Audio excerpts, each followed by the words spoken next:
ये सत्संग आपको एक ऐसा चिंतन प्रदान करेगा कि जब आप घर जाइएगा, नेत्र बंद करके जब अकेले होइएगा, विचारिएगा, इस सत्संग रूपी दर्पण में स्वयं को निहारिएगा कि मेरे अंदर क्या कमियां हैं और क्या मैं इन कमियों के साथ ही धरती से चला जाऊंगा। क्या मैं इसी के लिए इस धरती पर आया था? आंखें बंद करके विचारिए कि नहीं, मैंने ये मनुष्य शरीर इसलिए नहीं पाया है कि मैं ऐसे ही पाप को लेकर चला जाऊं, मैं ऐसे ही हिंसा के साथ चला जाऊं, मैं ऐसे ही नफरत के साथ चला जाऊं। मैंने इस शरीर को इसलिए पाया है कि मैं इस जीवन को पवित्र करके जा सकूं, सत्य के रंग में रंग के जा सकूं, प्रेम के रंग में रंग के जा सकूं। मुझे यहाँ से ऐसा करके नहीं जाना है कि मेरे जाने के बाद पीछे लोग गालियां दें। मुझे ऐसा बन के जाना है, ऐसा करके जाना है। सदगुरु कबीर ने कहा है, कबीर जब हम पैदा हुए जग हंसे हम रोए, ऐसी करनी कर चलो हम हंसे जग रोए।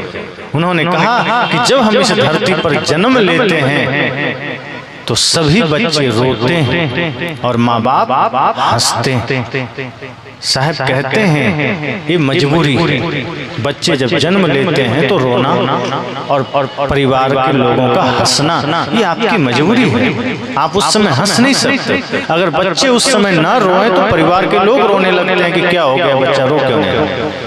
इसलिए जब बच्चे रोते हैं तो लोग खुश होते हैं कि चलो बच्चा ठीक है, स्वस्थ है। साहब कहते हैं वो आपकी मजबूरी थी, पर अब जीवन में ऐसा काम मत कर लेना कि फिर भी आप रोते हुए जाइए और लोग हंसें। नहीं, जब जन्म लिए थे तो मजबूरी थी कि आप रोते हुए जन्म लिए, अब कोई मजबूरी नहीं। अब जीवन में ऐसा कर्म करके जाना, भक्ति सेवा धर्म धारण करके जाना कि आप हंसते हुए जाइए और जो लोग आपके जन्म पर हंसे थे या जो समाज हंसा था, आपके हंसते हुए जाने पर वो रोए कि कितना अच्छा आदमी था, अभी इसको नहीं जाना। ये आपकी सफलता होगी, यही आपकी महानता होगी। तो जीवन तभी कीमती हो सकता है। इसलिए मैंने कहा कि बड़े भाग्य मानुष तन पावा, सुर दुर्लभ सदग्रंथ ही गावा। सभी सदग्रंथ यही कहते हैं, सभी शास्त्र यही कहते हैं कि मनुष्य शरीर बड़ा दुर्लभ है, लेकिन देवताओं के लिए दुर्लभ है कि नहीं इसका तो कोई पता नहीं, लेकिन आपके लिए दुर्लभ है। और अगर ये जीवन खो गया, इस बार कुछ अच्छा ना किए तो आगे ना जाने कितने जन्म सांप छुछुंदर में भटकना होगा, कीट पतंग में भटकना होगा, कुत्ता बिल्ली में भटकना होगा। कोई जानता है? आज आपके पास चेतना है, आप जान रहे हैं, लेकिन आगे कहाँ चले जाएंगे, कितने जन्म भटकते रहेंगे, कितने साल भटकते रहेंगे, कोई नहीं जानता। इसलिए अवसर मिला है और संतों का संग भी मिला है। संसार का काम भी करिए, साथ साथ भक्ति का काम कर लीजिए, सेवा का काम कर लीजिए। बने जो कुछ धर्म कर ले यही एक साथ जाएगा। साहब ने कहा दिए लाखों की दौलत भी साथ रहने न पाएगा। अगर कोई लाखों करोड़ों भी आपको दे देगा, कमा लेंगे तो जाते समय सब यहीं छूटेगा। लेकिन ये जो भक्ति का धन है, सत्य का धन है, प्रेम का धन है, ये आपसे कोई बांट नहीं सकता, ये आपसे कोई लूट नहीं सकता, ये आपका अपना धन है। इसलिए कोशिश करिए कि भक्ति कभी खोए नहीं, हमारे जीवन से प्रेम कभी ना खो जाए, हमारे जीवन से सत्य कभी ना खो जाए। इसलिए कहा ना, पायो जी मैंने राम रतन धन पायो, वस्तु अमोलक दी मेरे सतगुरु कृपा करी अपना। उसमें और भी कहा खर्चे नहीं कोई चोर न लूटे, दिन दिन बढ़त सवाई, पायो जी मैंने राम रतन धन पायो। ये भक्ति का धन कभी घटता नहीं, इसको कोई बांट नहीं सकता, ये बढ़ता जाता है। इसलिए मनुष्य शरीर बड़ा महत्वपूर्ण है और आज जो है इसको आप बड़ा बना सकते हैं, इसको विशाल बना सकते हैं, इसको विस्तृत कर सकते हैं। अगर आप नहीं कर पाए तो कोशिश कीजिए अपने बच्चों में ऐसा संस्कार दीजिए कि आपके बच्चे कुछ अच्छा कर ले जाएं। क्योंकि जब बच्चे कुछ बढ़िया कर लेते हैं तो अपने माता पिता को भी तार देते हैं, अपने समाज को भी तार देते हैं। अगर आप चूक गए तो ऐसा मत करिए कि आपके बच्चे भी चूक जाएं। उन्हें भी शिक्षा के साथ साथ शुभ संस्कार दीजिए, दिव्य संस्कार दीजिए, संतों के सानिध्य में ले जाइए। आज हम बहुत कुछ छोड़ते चले जा रहे हैं।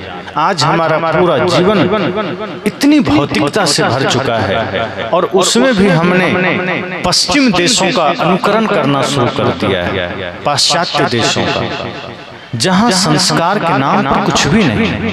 हम अपने संस्कारों को छोड़ते चले जा रहे हैं, हम अपनी मर्यादाओं को छोड़ते चले जा रहे हैं। हमें पुनः जागृत होना है, हमें पुनः सजग होना है, हमें पुनः होश में आना है और अपने भीतर वही संस्कार जागृत करना है, समाज में भी वही जागृति लाना है और धर्म के पथ पर चलना है। तो हमारा आह्वान है, निवेदन है कि आप सब भी अपने अपने जीवन को पहचानिए और जब कभी मौका मिले सुबह सोकर उठिए तो 5 मिनट आंखें बंद करिए और विचार करिए कि हमें क्या करना है, हमने क्या किया आज तक। सोने जाइए तब भी 5 मिनट बैठिए और सोचिए कि हमने दिन भर क्या किया, ऐसा क्या किया जो हमारे लिए हितकारी है, ऐसा क्या किया जो हमारे लिए सही है। क्या हमने जीवन को गंवा दिया?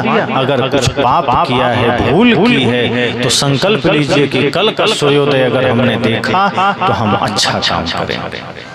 और सोचिए, ये सत्संग आपको एक सोचने का अवसर देता है। आपको जैसे आप आईने के सामने जाते हैं, दर्पण के सामने, तो चेहरे का दाग नजर आ जाता है, कपड़े का दाग नजर आ जाता है। इस सत्संग में जब आप निश्चल मन से खड़े होते हैं तो सत्संग में आपको अपने मन के दाग नजर आ जाता है। क्योंकि बाहर के दर्पण में मन का दाग नहीं दिखेगा, आपके विचारों का दाग नहीं दिखेगा, पर सत्संग में संतों के सामने आपको अपने मन के दाग दिखेंगे। और एक बार तन पर दाग रह जाए तो कोई चिंता नहीं, चेहरे पर दाग रह जाए तो कोई चिंता नहीं, पर मन में कोई दाग रह गया तो जीवन को बर्बाद कर देता है।